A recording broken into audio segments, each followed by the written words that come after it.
Est-ce que Fantôme contre Fantôme est un bête film de revenant? Eh bien, c'est justement ce que nous allons voir ensemble avec...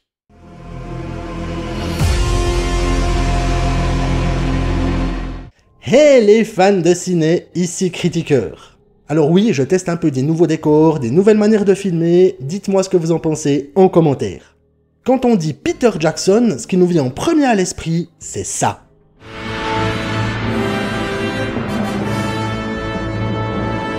Mais pas nécessairement ça.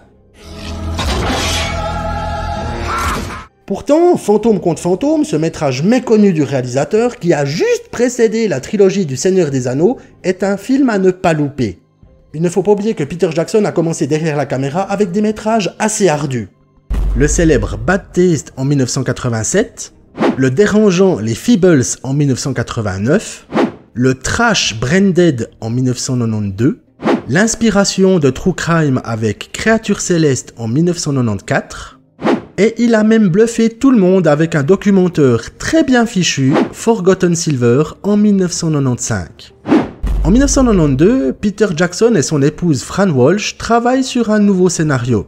Ils envoient une ébauche à Robert Zemeckis, notamment le papa de Retour vers le futur, qui, impressionné, demande le script complet et confie les rênes du film à Jackson. Universal Pictures accepte de produire et de donner une liberté artistique totale au réalisateur et à Robert Zemeckis, alors producteur délégué. Le tournage a lieu en Nouvelle-Zélande et le film sort en juillet 1996 pour faire un flop au box-office. Pourquoi? Quel est ce film qui avait tout pour réussir et qui n'a pas réussi à combler les attentes? Est-ce simplement un bête film de fantôme? Nous allons bien entendu voir tout cela ensemble, mais avant toute chose, ce film... de quoi ça cause? Frank Bannister, un médium, chasse les entités dérangeantes dans la petite ville californienne de Fairwater. Ancien architecte, il a acquis la capacité de voir les esprits après un terrible drame familial. Il collabore avec deux amis fantômes qui sèment la pagaille, lui permettant de conserver son emploi. Tout va basculer le jour où des personnes sont retrouvées mortes sans raison apparente. Est-ce que la grande faucheuse serait à Fairwater pour faire sa petite collecte d'âmes? En fait, l'histoire de Fantôme contre Fantôme est bien plus complexe que cela. Mais je vais y revenir un peu plus tard. Il faut tout d'abord parler du casting incroyable qui nous est proposé. Pour son dernier rôle en tête d'affiche, Michael J. Fox incarne Frank Bannister, capable de voir les esprits et travaillant avec deux de ses potes revenants, Stuart, interprété par Jim Fife, et Cyrus, campé par Key McBride. Et nous avons aussi, accrochez-vous, Trini Alvarado jouant Lucy Linsky, une jeune veuve aidée par Frank, l'immense Jeffrey Combs interprétant Milton Damers, un agent du FBI quelque peu barré, Dee Wallace Stone dans le rôle de Patricia Bradley, une femme au passé violent, Jake Busey se glissant parfaitement dans le rôle du psychopathe Johnny Bartlett, et le grand Troy Evans en shérif de Fairwater. On peut ajouter à cela la présence de John Astin, notamment connu pour son rôle de Gomez Adams dans la série des années 60, nous interprétons le fantôme d'un juge en pleine décrépitude, R. Lee Ermey, le sergent iconique de Full Metal Jacket, parodiant ici son propre rôle, et même Peter Jackson himself qui se permet une bousculade en début de métrage. Donc en matière de casting, soyons honnêtes, on n'a pas affaire à des manches.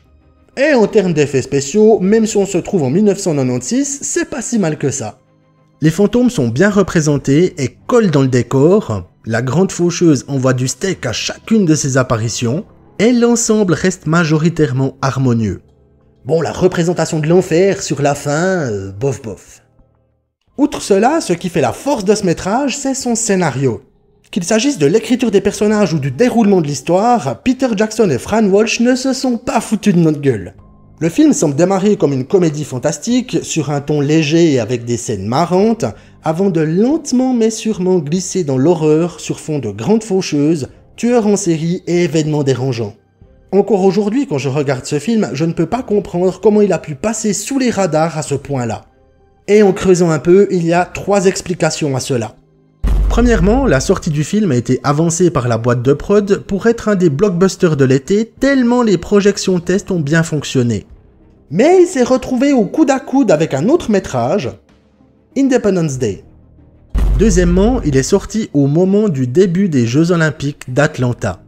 En termes de place de marché, on fait mieux.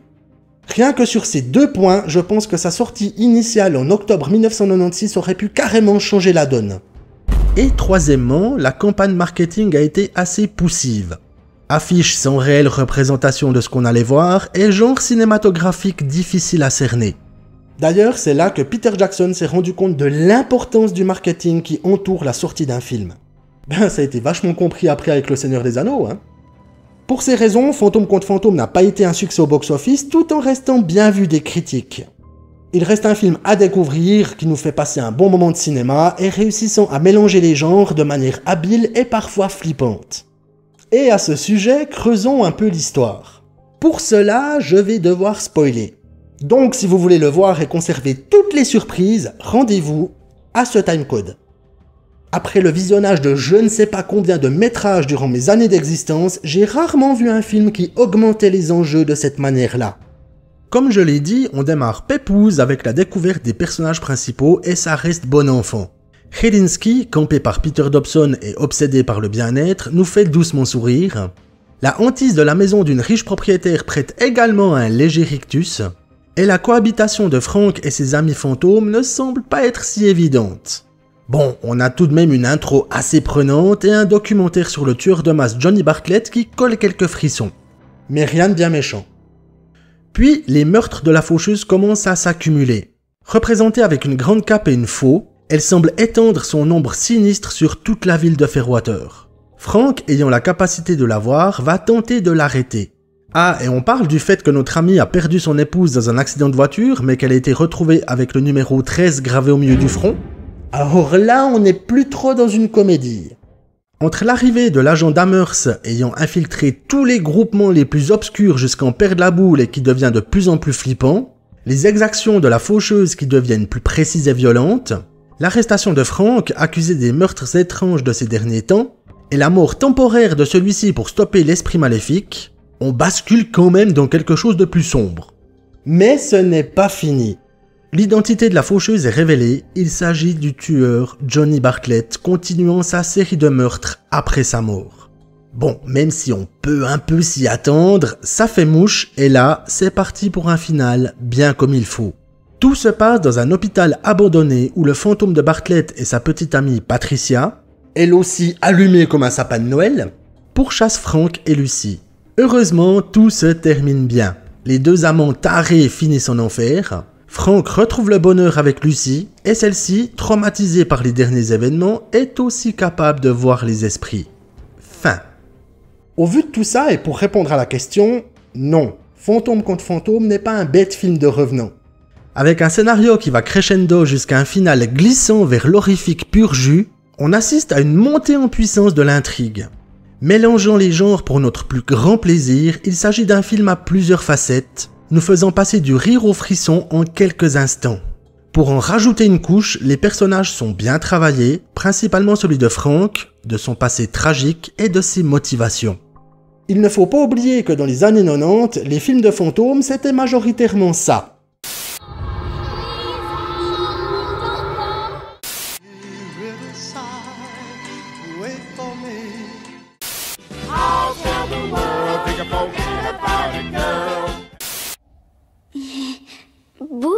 Alors, un métrage qui dépote un peu plus, ça sort du lot.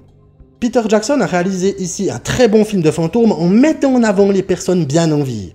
Tout comme Frank a ressuscité durant le métrage, j'espère qu'un jour, Fantôme contre Fantôme, lui aussi connaîtra cette sensation de retour à la vie. Et voilà, fans de ciné, c'est tout pour ce film. N'hésitez pas à me laisser un bon vieux pouce bleu si la vidéo vous a plu, à me laisser un petit commentaire et à vous abonner à la chaîne si ce n'est pas encore fait. Quant à moi, je vous dis à très bientôt pour une nouvelle vidéo. C'était Critiqueur en direct... Ah bah non, du coup. Prenez soin de vous, et bien entendu, bon visionnage. Et vous juge, vous en pensez quoi? Mes articulations tombent en poussière, le chien se tire avec un bout de ma gueule, je tombe en morceaux!